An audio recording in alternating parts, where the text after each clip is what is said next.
उसी समय जो कलयुग था वो राजा परीक्षित जी के शरण में आ गया और राजा परीक्षित जी ने उसको मारा नहीं।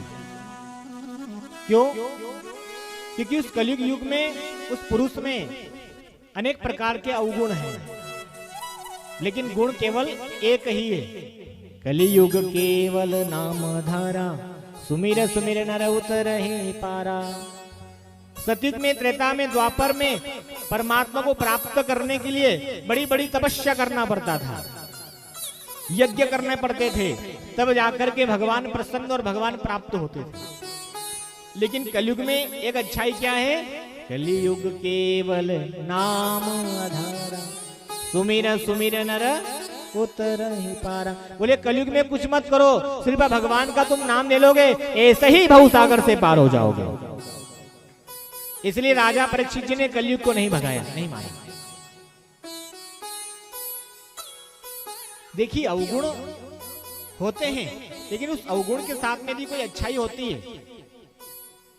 मान लो हमारे शरीर में बहुत सारे अवगुण हो गए और कुछ अच्छाई है, तो क्या हम अपने आप को क्या मारते हैं? क्या हमें तो अच्छाई देखना है ना, अच्छाई क्या है। अरे हम भगवान के यहाँ पर गुलाब का फूल चढ़ाने जाते हैं, तो गुलाब का जो पौधा होता है उसमें कांटे भी होते हैं और फूल भी होता है। तो आप उस पौधे के पास में जाते हो तो कांटे को तोड़ते हो क्या? हम तो सिर्फ फूल तोड़ करके लेके आ जाते हैं, भगवान को चढ़ा देते हैं। कांटा क्या है? अवगुण है। इसीलिए जहां से तुमको अच्छाई मिल जाए भैया, अच्छाई ले लो और परमात्मा को समर्पित कर दो और अपना भी जीवन जो है धन्य बना लो।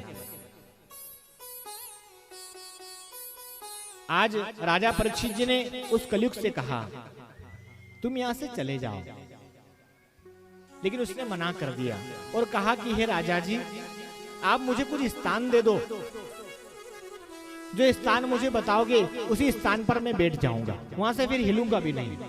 तो आज राजा परीक्षित जी ने स्थान दिए उनको 4 प्रकार के। अभ्यर्थिता तस्मै स्थाने कले ददौ, द्यूतं पानं स्त्रियः सोना, यत्रा धर्मश्चतुर्विधः। ये 4 प्रकार के जो स्थान दी कलयुग को, ये है कलयुग, यहां से हिलना मत। पहला स्थान दिया द्यूतम, जहां पर द्यूत कीड़ा हो, सट्टा खेला जाता हो, ताश पत्ती खेला जाती हो, हे कलयुग तुम वहीं पर निवास करो। इसलिए हमें भी ऐसी जगह जाना नहीं चाहिए। दूसरा स्थान दिया पानम।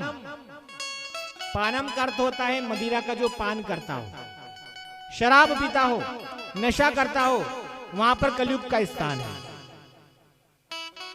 जो शराब पीता है, मदिरा का पान करता है भैया, उसकी मति भी जो है गड़बड़ हो जाती है। बोतल पे लिखा रहता है शराब, और खुद कह रहा है जो शराब पियोगे भैया उसको मैं खराब कर दूंगा, तो भी लोग बाग जो है उसको पीते हैं। कलयुग है, उसके अंदर ऐसी वस्तु से दूर होना चाहिए। और भैया ये सब पी करके हम जब घर में आते हैं तो हमारे साथ में कलयुग आ जाता है और हमारे घर में फिर छोटी छोटी बात पे क्लेश, रज, गम, दुख होता है। भागवत कथा कहती है, व्यास गति कहती है कि ऐसी चीजों से भैया दूर रहना है। तीसरा स्थान दिया स्त्री वेश्यालय। वेश्यालय का जो खाना है वहां तुम जाओगे भैया तो वहां पर भी जो है कलयुग का प्रभाव रहेगा।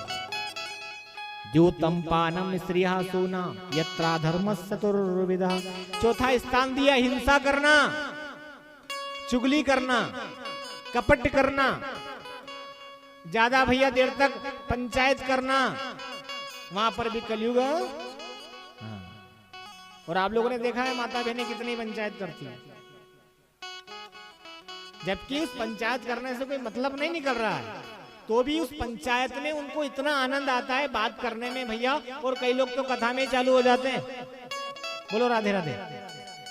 यहाँ की नहीं बोल रहा हूं मैं, मत घबराओ, यहाँ तो अच्छे से कथा श्रवण कर रहे हैं।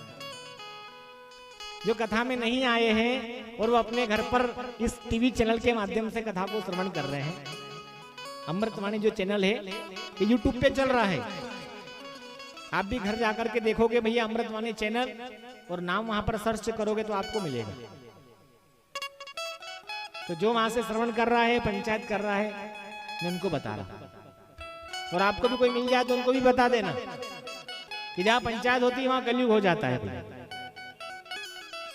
और देखो उस पंचायत में बात में उसका कुछ सार नहीं निकल रहा, लेकिन तो भी वहां आनंद आता है। क्यों? क्योंकि वहां कलयुग बैठ गया है।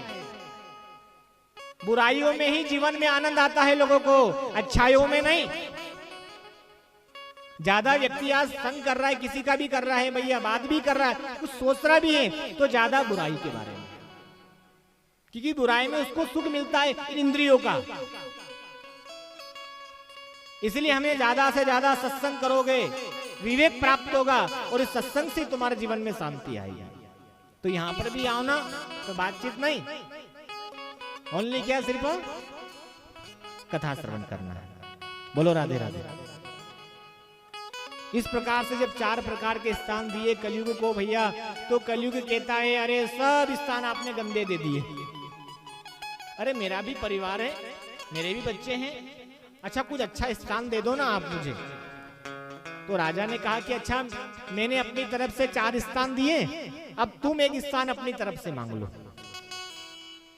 तो कलयुग ने पता है क्या मांगा? बोले मुझे स्वर्ण में स्थान दे दो। किसमें? आप लोग तो घबरा गए होंगे, गले में हमने भैया सोना पहना तो कलयुग आ गया। नहीं, जो भैया अनति से, अधर्म से, चोरी से, कपट से रास्ते में कहीं जा रहे हैं, धन मिला है और कहीं भैया सोना मिल गया है, वो तुम यदि अपने घर में लेके आओगे तो उसमें किसका वास हो जाएगा? कलयुग का। इसलिए ज्यादा से ज्यादा मेहनत से कमाओ, चोरी कपट से नहीं।